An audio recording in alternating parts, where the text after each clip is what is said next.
একবার এমন একটা শক্তির কথা ভাবুন তো, যা আমাদের সবার ভেতরে, আমাদের চারপাশে প্রতিটা মুহূর্তে রয়েছে। একজন দেবতা যিনি নিজের ইচ্ছে মতো সৃষ্টিকে গড়তে পারেন, আবার নিমিষেই তাকে শূন্যে মিলিয়েও দিতে পারেন। হিন্দু শাস্ত্রে আমরা এই শক্তিকে ভগবান বিষ্ণু বলে জানি। কিন্তু এখানে একটা খুব বড় প্রশ্ন চলে আসে, তাই না? আমরা সবাই জানি যে সৃষ্টিকর্তা ব্রহ্মা এসেছেন বিষ্ণুর নাভি থেকে জন্মানো একটা পদ্মফুল থেকে। তার মানে তো ব্রহ্মাও বিষ্ণুরই সৃষ্টি। বেশ, কিন্তু তাহলে বিষ্ণুর নিজে কোথা থেকে এলেন? চলুন আজকের এই আলোচনায় এই রহস্যের গভীরে যাওয়া যাক। এই প্রশ্নের উত্তরটা কিন্তু সাধারণ সময়ের ধারণার মধ্যে পাওয়া যাবে না। এর জন্য আমাদের এমন এক সময় ফিরে যেতে হবে যখন খোঁজ সময়েরই কোনো অস্তিত্ব ছিল না। একটা জায়গার কথা ভাবুন, যেটা আসলে কোনো জায়গাই না। এর কোনো মাত্রা নেই, কোনো মাপ নেই। এখানে কেউ পৌঁছাতে পারে না, কেউ দেখতেও পারে না। শুধু এক বিশাল পরম শূন্যতা। মানে কিচ্ছু ছিল না। না ছিল সূর্য, না চাঁদ, না একটাও তারা। এমনকি সময় বা দিক এইসব ধারণারও কোনো অস্তিত্ব ছিল না। ছিল শুধু এক অনন্ত আদি শূন্যতা। আর সেই গভীর শূন্যতার মধ্যেই ছিলেন সদাশিব। তার কোনো শরীর নেই, কোনো আকার নেই। তিনি জন্ম বা মৃত্যুর ঊর্ধ্বে। তিনিই হলেন সেই এক এবং অদ্বিতীয় চেতনা, যা সময় আর মাত্রারও অনেক পরে। তো এই নিরাকার অবস্থা থেকে প্রথম ইচ্ছের জন্ম হলো। একটা প্রশ্ন জাগলো, এই চেতনাকে কে রূপ দেবে, কে একে পালন করবে, আর কেই বা একে চালাবে? ঠিক এই ইচ্ছেটা থেকেই কিন্তু সৃষ্টির শুরু। আর এখান থেকেই পুরো সৃষ্টির শৃঙ্খলটা পরিষ্কার হয়ে যায়।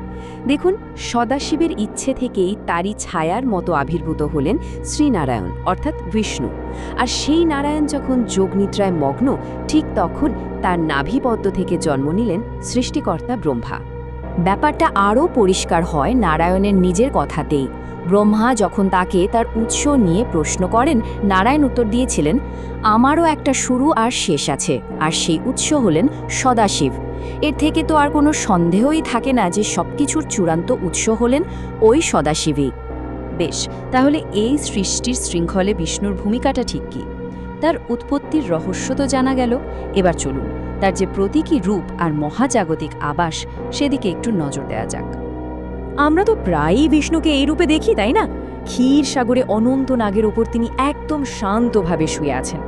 এই ছবিটা কিন্তু শুধু একটা কল্পনা নয়, এর প্রত্যেকটা জিনিসের গভীর অর্থ আছে।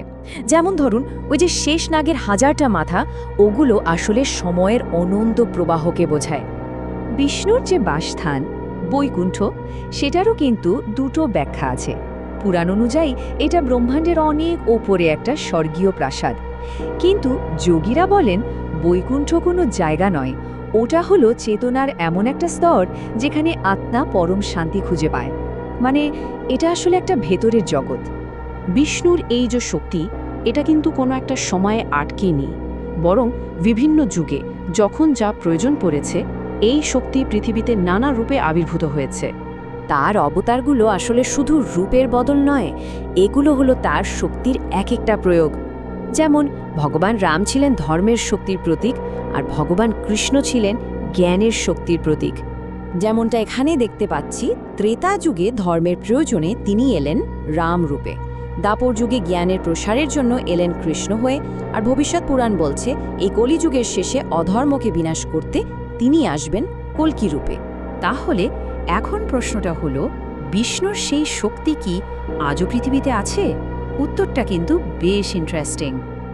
হ্যাঁ, সেই শক্তি আজও আছে। এটা কোনো পুরনো দিনের গল্প নয়, বরং একটা অবিচ্ছিন্ন শক্তি, যা এই পৃথিবীতে এখনও সক্রিয়, তবে কোনো আকারে নয়, শক্তি হিসেবে। এই শক্তিটা আজ কোথায় পাওয়া যাবে? একজন ধ্যানমগ্ন সাধকের মধ্যে, একজন মা যখন তার সন্তানকে ঘুম পাড়ান তার সেই স্নেহের মধ্যে, কিংবা যখন কোনো মহাত্মা সমাজের ভারসাম্য রাখার জন্য কাজ করেন, এই সব কিছুর মধ্যেই কিন্তু বিষ্ণুর সেই পালনী শক্তি আজও রয়েছে।